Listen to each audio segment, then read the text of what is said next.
We are back with some more PSO2 a new Genesis information from the Tokyo Game Show, and today we are going to discuss combat and what changes are coming to PSO2 as far as the Hunter, Gunner, and Force users. Some big changes are happening, so stay tuned for more information about that. And if you enjoyed the video, make sure you do the like, favorite, subscribe, hit some bells, and don't forget I do stream here on YouTube every Saturday and Sunday starting at 3 p.m. Central Standard. So with that, let's go ahead and discuss some of the new combat coming to New Genesis. So we did get a whole bunch of new gameplay tying around combat, as well as combat that will be taking place inside battlefields with quests and whatnot. That video will be coming next discussing all that, so if you haven't already, make sure you subscribe so you don't miss the video on questing and combat inside of dungeons. But today we are mainly here to discuss the exact details of how Elite the 4-3 classes are going to work inside of New Genesis. So starting with Hunter, we have a handful of new changes here, and probably the most changes of any of the 3 classes that they showed at TGS.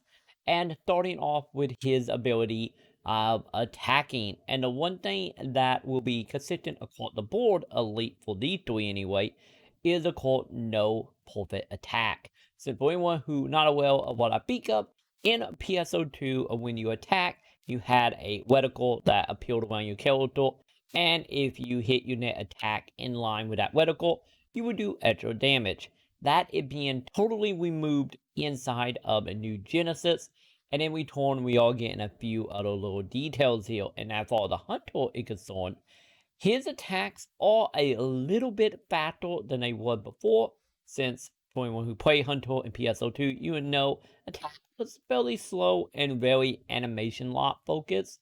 This is not the case in New Genesis.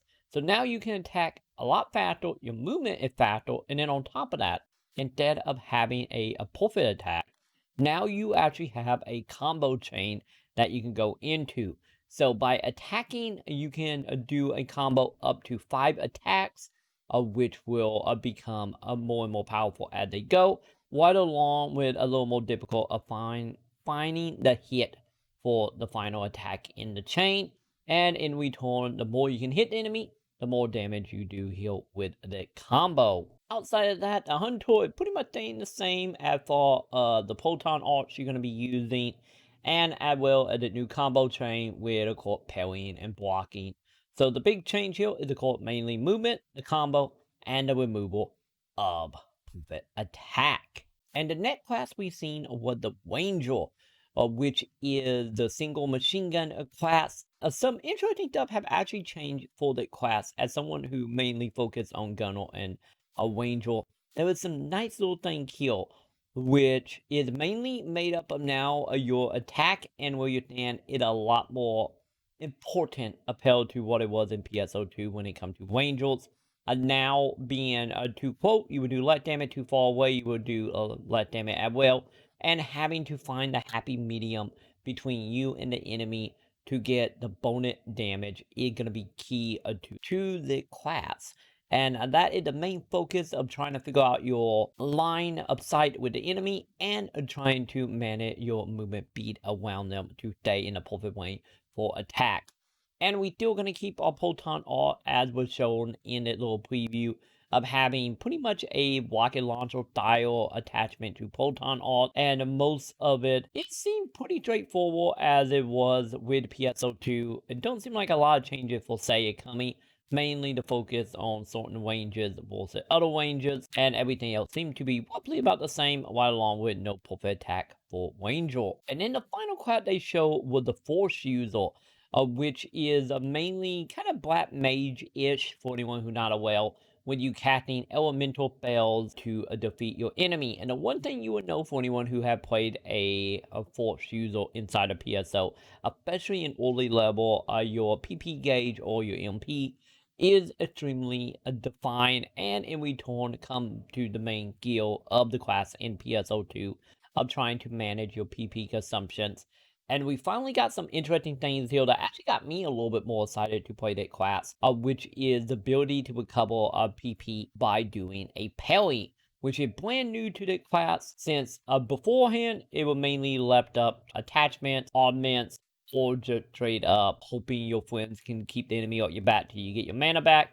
Now it looked like the fort class is a little more active and a little more in the face, and hopefully a little bit better to play as a solo class as well as in a party situation. And honestly, just adding the ability to do a parry to get your MP back is a giant step in the right direction of getting a character solo ready. But outside of that, the combat for the class is pretty much the same, more or less. You still have your elemental attack. You still have your attack that you can, of course, hold down and charge up. And they did show off two elements with fire and ice. Also, the other thing have changed as far as normal melee attack now no longer being quote range. Now when you do your default attack with no mana, you actually do have a little ice shards or elemental shards that you will shoot out and hit enemy from afar. So now you don't have to worry about getting point blank onto enemy to hit them to get your PP back. You can now stay long range like a true mage. So overall, this class I feel like in the long term will probably be way more fun to play, but we will see what new Genesis comes out. And then with the three classes that they actually showed off in this event, as we know, PSO2 have many other classes, which hopefully in due time we will see more about. But for the basic idea of a warrior range and melee, we do have a good idea of how the combat is changing here. And honestly, the biggest changes is, of course, once again, removing the perfect attack and also giving characters a little more, I get urgency into doing a kill between the parry and the fort, the range for the ranger, and the comboing linking of the hunter. But overall, a lot of the combat seem to haven't changed that much, which is probably a good thing, because let's be honest, the best part of PSO2 is it Devil May Cry-ish combat, and it seems like we are very much keeping that dial leading in to new Genesis. And that right there is everything we know about the classes and the combat as of now. And once again, if you have found that video helpful, make sure you do like, favorite, subscribe, hit all the bells, and once again, come on over to YouTube right here on Saturday and Sunday, where I stream at 3 p.m. Central Standard of playing all the PSO2. And for my next video, like I said, we're going to dive into how exactly dungeons and avoid and parties are functioning with inside of New Genesis. So make sure you subscribe so you don't miss out on that. And with that, let me know in the comment how you feel about the new changes coming to New Genesis. And I will go ahead and see you all in the comments.